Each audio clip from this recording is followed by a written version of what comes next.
ഇയാൾ പ്രഗ്നൻ്റ് ആക്കിയ പെണ്ണിനെ ഇയാൾ തൊട്ടിട്ടുമില്ല കണ്ടിട്ടുമില്ല.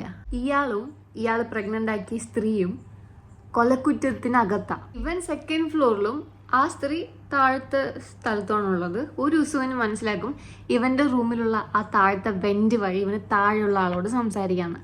അങ്ങനെ ഇവർ സംസാരിച്ച് ഒരു ലോങ് ഡിസ്റ്റൻസ് റിലേഷൻഷിപ്പിലും.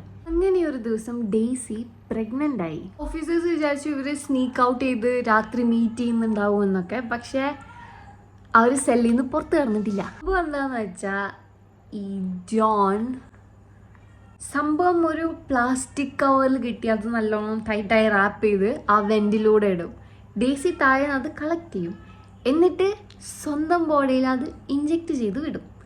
അങ്ങനെ ഒരു മാസത്തോളം ഇവൾ പ്രഗ്നൻ്റ് ആവുന്നത് വരെ അവർ ആ കാര്യം ചെയ്തുകൊണ്ടിരുന്നു. കുട്ടി ജനിച്ചു. ജോണിൻ്റെ അമ്മയുടെ കൂടെയാണ് ആ കുട്ടിയുള്ളത്. ആ അമ്മേനോട് ഇവർ ഈ കാര്യം എങ്ങനെ എക്സ്പ്ലെയിൻ ചെയ്തു? ഇവർക്കാണെങ്കിൽ ട്രയൽ കഴിഞ്ഞാൽ മാത്രമേ കുട്ടിയെ കാണാൻ പറ്റൂ.